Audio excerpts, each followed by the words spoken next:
Access Minnesota. Issues that matter to you. Access Minnesota brings you the newsmakers and the stories that shape our everyday lives, with analysis from University of Minnesota faculty experts. Now, here's Jim Dubois. This spring, the Ethiopian government announced an integrated development master plan for the capital city, Addis Ababa. The announcement sparked student protests across Ethiopia's largest state, Oromia, whose people have long been oppressed by the government. Now they fear that the master plan will displace Oromo farmers. The Ethiopian government has responded to the protests with violence and an ongoing student lockdown. Though the protests in Ethiopia have largely been ignored in the Western news media, the situation affects many Minnesotans who still have family and friends in that country. Minnesota is believed to have the largest Oromo population outside of Ethiopia, and much of the social media outcry and pressure on the United Nations is coming from Minnesotans. This month on Access Minnesota, we talk with Amane Bergquist, a lawyer with the Minneapolis-based Advocacy for Human Rights, and Amane Bedhaso, president of the International Oromo Youth Association, whose group has helped spread the Oromo protests and Free Oromo Students hashtags across social media. Amane Bedhaso is the president of the International Oromo Youth Association and a student at Hamline University. Amane Bergquist is a staff attorney in the International Justice Program at the Advocacy for Human Rights. Amane, Amy, welcome to Access Minnesota. Thank you for having us. Minnesota is called Little Oromia because it is home to the largest population of Oromos outside of Ethiopia. What can you tell us about who the Oromo people are and what distinguishes them from other ethnic groups in Ethiopia? Well, the Oromo people consist of approximately over 40 million people in Ethiopia, and they're the largest ethnic group within the country. There's a number, estimate about 40,000 Oromos living in Minnesota. What's unique about the Oromo people? Aside from being the largest ethnic group within Ethiopia, they're also the most oppressed. And the recent Oromo protests kind of go into details as far as that oppression. So that's pretty much what's I would add that unique. the Oromo people have a long history of democratic traditions within their culture, going back centuries. They have a very complicated system called the Gada system, which is really looks like a precursor to checks and balances in government in the United States today. The colonial powers didn't realize it when they came. They came to the Oromo people and said, "Who's your king?" And they didn't really understand what that was because they didn't have that kind of a system.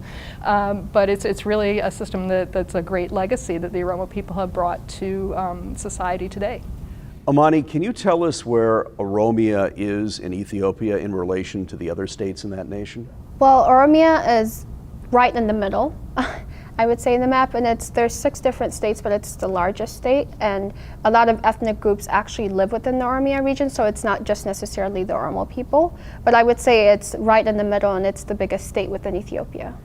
This spring, a large Oromo student protest was met with violence by Ethiopian authorities, and it forced a student lockdown. What can you tell us about this protest? How did it start, and what human rights abuses are currently taking place against the Oromos in Ethiopia? Well, initially the students protested against the Integrated Developmental Master Plan, and it is certainly a plan that violates the Ethiopian Constitution under Article 49, Section 5, which states that it's the right of the Oromo regional state to come up with this policy. The Oromo students protested against this plan peacefully. However, they were met by government violence. Numerous students, up to 50 people were killed within the first week in Ambo. There were numerous abductions, and over 20,000 people are actually imprisoned without due process of law. So as far as human rights violation goes, numerous acts such as beatings, tortures, kidnapping students for simply protesting, killing students, so things of that nature have occurred since the Oromo protests began, and it's still continuing today. A lot of students are still continuously abducted.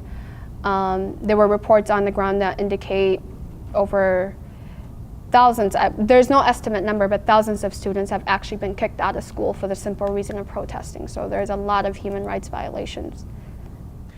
Help us understand what sparked the student protests. Was it a single event or had it been building up over time? A lot of reports on the ground do indicate that it has been building for some time. The government released out a policy. It was the Integrated Development Master Plan. And the plan intends to pretty much expand the Addis Ababa capital. And so what the plan initially wants to do is incorporate 36 towns from the Oromia region under the Addis Ababa jurisdiction. And a lot of these students believe that it would, there's documents out there that have been released that state over 6.6 million people will be affected. Indigenous people will be forced off their land. Farmers' rights will be violated, as well as constitutional rights. And a lot of families do not necessarily have any aid whatsoever. So the plan pretty much intends to displace people without providing them with any resources to survive. So the students really believed this is an attack on our constitutional and human rights, and also it was very personal because most of their families were affected by this plan. So they protested peacefully, asking for the government to protect their constitutional and human rights, but government forces came in, fired at students, abducted thousands of students, imprisoned them, and just really responded to this peaceful protest in a really violent manner. The news media in Ethiopia is very tightly controlled. How are you getting information about what's happening there? Of course, obviously, there's no such a thing as a free press in Ethiopia. Recently, 9 bloggers were arrested. Numerous journalists are in prison, so no one's really out there to cover the stories. So most of the stories we get are through families. A lot of families here have individuals on the ground in Ethiopia that kind of tell them the situation that's going on.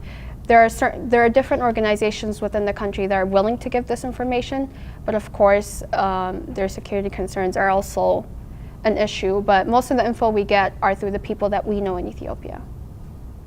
Amane, what is the International Oromo Youth Association doing in response to the situation in Ethiopia? The International Oromo Youth Association is it's a youth organization. It focuses on leadership and networking. However, this year, due to the recent protests, we've done a lot of projects that kind of deal with the human rights abuses.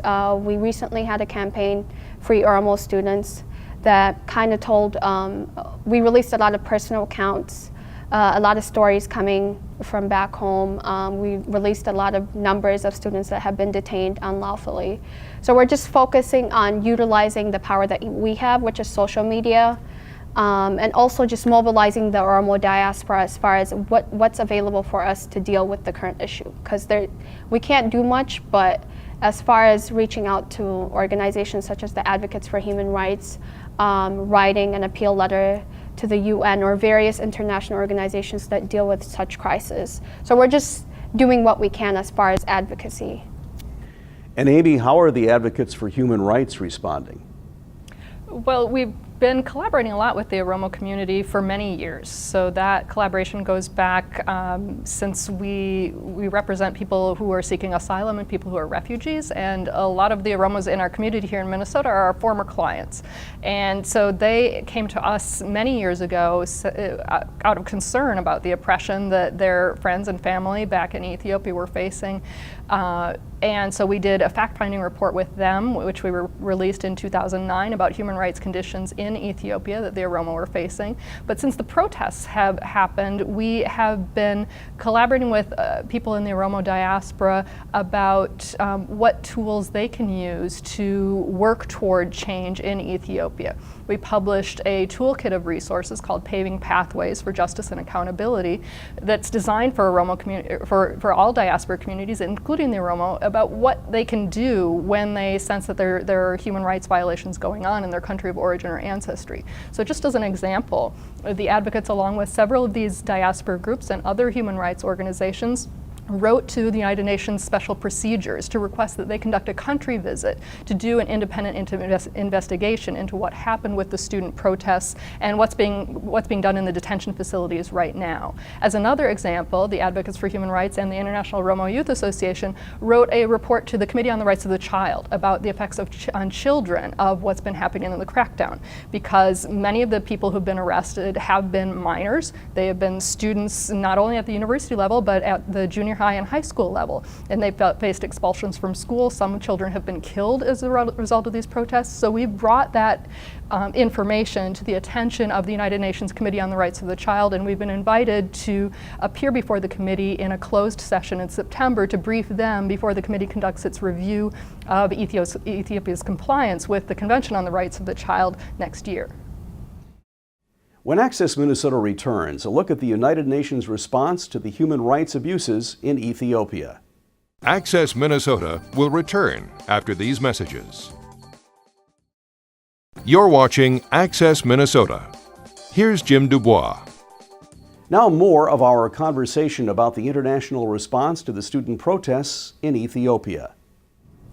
How has the United Nations responded thus far to the situation in Ethiopia?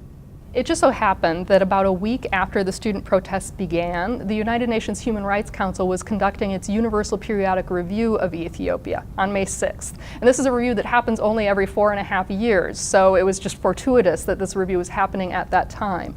During the review, many governments expressed their concern about the violations of rights of ethnic groups, including the Oromo, and one delegate, a delegate from Armenia, specifically raised concerns about the violence that was being used against the student protesters. Since that time, the Human Rights Council has issued the concluding report from the Universal Periodic Review, and it includes the recommendations from these various governments, and the government of Ethiopia has accepted some of the recommendations and rejected others. And so now it's up to civil society in Ethiopia and the diaspora and groups like the Advocacy for Human Rights to work on implementing the recommendations the government has accepted and to see what can be done to help improve human rights situation based on what came out of that review. The Committee on the Rights of the Child had already scheduled this upcoming 2015 review of Ethiopia's performance, and so it's looking for that information. The information has been submitted, and so they've scheduled this in-person consultation for September. So there hasn't been any great outcry at the United Nations, but the United Nations human rights procedures are following along the ordinary course, and this is another opportunity for us to bring these issues to the attention of the United Nations. Amy, tell us about some of the specific UN recommendations from the report this past May about the situation in Ethiopia. Sure. Well, there were more than 200 of them, so I don't think you want me to go through all of them. But with recommendations that would be relevant to the student protests and to the rights of the Oromo in Ethiopia would include recommendations to promote interethnic understanding so that other members of other ethnic groups in Ethiopia don't persecute the Oromo people, to eliminate discriminatory policies. For example, a lot of Oromos find that if they do not overtly ally themselves with the ruling party, they're unable to get jobs with the government, they're unable to get promotions, unable to graduate with a degree from a top university. So there were recommendations to eliminate discriminatory practices and procedures and to promote interethnic understanding and cooperation in Ethiopia. Those were some of the recommendations that were relevant to the Oromos in Ethiopia. Is there a building refugee situation in neighboring countries where Oromos may have fled to avoid persecution? That has been the case for a lot of activists, actually. Tesfahun Chamada was in Kenya prior to just being abducted and taken back to the country. So like I said, Ethiopia is really good at profiling. So if they know a lot of students are activists, or if they kind of sense an issue of pretty much anyone who goes against the government in any way whatsoever, like asking questions in classrooms, that itself is incriminating yourself in Ethiopia. So they focus on students that they see as potential threat, and they will make sure that they find them, which has been the case for a lot of individuals who have been taken back from Kenya, countries like Yemen, and or Somalia, Somaliland. So there has been a lot of cases where people were taken back. And the government has a tendency to characterize opponents of the government, people who are vocal in criticizing the government, as terrorists. So they'll call on their neighboring countries or other countries around the world to send back these people, labeling them as terrorists, when in fact they've simply criticized the government. But that's used, the allegations of terrorism are used as a pretext for repatriating these individuals and then further violating their human rights when they're imprisoned there. It often seems that the Western news media doesn't necessarily pay a great deal of attention to news events in Africa. Is Africa an ignored continent when it comes to international news coverage? I mean, it's understandable that every country's dealing with issues such as this, the interest has to be available. But at the same time, it is quite saddening that thousands of students are being detained, over 100 massacred for simply peacefully protesting. And as the United States being the biggest donor to Ethiopia, I think within that sense, Western media should really pay attention to a government they're aiding in their practices and violating their citizens' populist constitutional rights. So it's fair to say that they don't pay much attention to Africa, but at the same time, it's also important to ensure that they do in the future. I'd also add that it's more challenging for the Western media to cover events in countries like Ethiopia where there isn't an independent local media on the ground. I think a lot of Western media organizations rely on their counterparts on the ground in other countries, and when they don't have those counterparts, they really have to do all the digging from the ground up, and Ethiopia isn't a country that makes that easy to do. You'll have Western reporters in the country and they'll have to sit in police stations for hours just to obtain permission to go enter a town or to speak to certain individuals. So they don't make it easy, and so I'm not saying that excuses the lack of coverage, but it certainly provides some explanation for the lack of attention with respect to the Oromo student protests in Ethiopia. Ethiopia is a former Italian colony. Was there a time in the post-colonial era when Ethiopia was a freer nation? I think that's a really tough question. No, but I think Ethiopia has always battled with the issue of dictatorship, the issue of not having a free press, and the issue of civil wars. So I think to an extent, whenever a new government comes in, there's always a period of time where the people actually live in peace. Perhaps, I'm not certain to say which government did that, but there's always a period of time where the people's rights are respected. But as the years go along, you recognize that every regime is not interested with protecting the people's rights. It's always interested in maintaining power through force, which we've seen in Ethiopia for the last century. The Oromo is the largest ethnic group in Ethiopia. When and how did the government persecution of this group begin? A long time ago. The Oromos have, though there are historical analysis out there that discuss the issue of Oromia being an independent state prior to the occupation of the Abyssinians in the 18th century. However, the Oromos have, over a period of 125 years, which is the sort of little knowledge that I have, the Oromos have always been oppressed. Like Amy mentioned in the beginning, the Oromos have always had this traditional practice of democracy. Based on history analysis, you could say that other parties in Ethiopia do not really care much for democracy. So the Oromos have struggled as far as having to deal with assimilation, having to deal with letting go of their culture to fit in with the Ethiopian elites. So there has been a lot of oppressive tactics employed against the Oromo people, particularly for the last 125 years, and it's ongoing, as you can see today. The International Oromo Youth Association has helped support the student protesters in Ethiopia through social media. When Access Minnesota returns, a look at how social media is aiding the Oromo cause. Access Minnesota will return after these messages. You're watching Access Minnesota. Here's Jim Dubois. Now back to our conversation with Amy Bergquist from the Advocates for Human Rights and Amane Bedhaso, president of the International Oromo Youth Association. Amane, tell us more about how you got involved with the Oromo Youth Association and what the association does. Well, initially I was actually an Oromo Youth Association president that was based in Minnesota when I was a senior in high school. In 2013, there was a transition of power with an International Oromo Youth Association. Every year we hold an annual yearly conference. We invite a lot of scholars that deal with issues within Africa, particularly Ethiopia. And during that conference, the members and or individuals vote the new elected leaders, and I was voted president. And I wanted to focus on advancing IOYA on a global scale. We're a strong organization in a sense where we have membership from every Oromo Youth Association that's based mostly from Germany, Switzerland, Norway, and or a lot of communities in Minnesota. So we're sort of like an umbrella organization for other youth organizations on an international scale.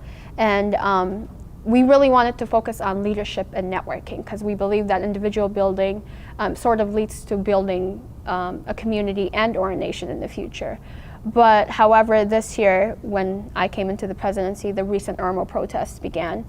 And we had to set back a lot of projects that we initially had in the past just to deal with the crisis. Within the first 2 weeks, 100 people were killed. So we kind of understood that we really have to focus on the issue, and it was a serious issue. So currently we're still focused on building our networking and leadership skills by providing training. However, we want to make sure that we're addressing the issue that's in Ethiopia because it's dealing with the youth. It's attacking the youth, the future of the nation. So we really cannot overlook that matter. So we're just focusing on utilizing what we have for advocacy. The news media in Ethiopia is very tightly controlled. How has the Oromo Youth Association utilized social media to get the word out about the situation in Ethiopia? Well, the International Oromo Youth Association actually, like I mentioned in the beginning, we have little roles as far as a diaspora organization, what we can do for individuals in Ethiopia. But we realize that social media is a really powerful tool, and it is something that we can use ourselves. So we focused on releasing a campaign that pretty much say the hashtag Free Oromo Students. We posted numerous pictures from the protests. We had slogans that we released daily. What we pretty much stated was there's over thousands of students who have been unlawfully detained, most of them in undisclosed locations for the purpose of torture and ill treatment. The government is carrying out acts of state terrorism because when you're arresting over 20,000 students for peacefully protesting, you're not really concerned with the security of the people and or the students. So in a sense, we've had some success. Democracy Watch News has been following our story. They've retweeted the documentary that we did with Amy and the Peace Corps volunteers in Ethiopia. We've had a lot of responses from other communities in Ethiopia, which kind of created this sort of solidarity that was really powerful in getting the story across. So it was successful, but there's much more. We need mass media to pick up the story first and foremost to kind of get the issue across. So we're still working on it as far as process. Amy, how did you get involved in the Oromo human rights issues? Well, that goes back quite a while to before I became an attorney. I was a teacher at Minneapolis South High School, and South High School was the school where the school district sent most of the incoming English language learners who are from Ethiopia. So, and I taught social studies for English language learners, among other classes, and so most of my students in the early 2000s were Oromo refugees. Their families had been resettled here in Minnesota, and they had spent years living in refugee camps. And a lot of them knew very little English. So I was one of their teachers at South High School. And in teaching them about social studies and about how our government system works here in the United States, I got to learn a lot about the experiences they and their family members had faced in Ethiopia, the persecution they faced there, the time they had spent in refugee camps, and then the transition they were facing in moving here to Minnesota and making a new home here. And I think that's a really important thing for Minnesotans to know as well, that the Oromo are a thriving diaspora community. And by being a diaspora community, they consider themselves to be U.S. citizens, to be members of our community, but they're also active and engaged and very passionate about what's happening to their friends and relatives in Ethiopia. they haven't severed those ties. They're using the capacity they're building here to try to build a better life for their friends and family back in Ethiopia. So they're really an inspiring group. Many Minnesotans are aware of the violence and chaos in Somalia that has brought thousands of Somalis to the Twin Cities area, but news of violence in Ethiopia is not as well known. What do you think Minnesotans should know about the background of the Oromo diaspora community? Everything. Being that we're closely 40,000 of population within Minnesota, I think just doing a historical background research on Ethiopia and also coming to Oromo community events and listening to published articles that we've recently been doing, I think is a first way to kind of understand what the issue is complex. It's really complex, so you kind of have to look at the historical background as well as what's going on currently to kind of understand it. So research, participating in Oromo events, just asking around, I think will be the first small step that individuals can take to learn more.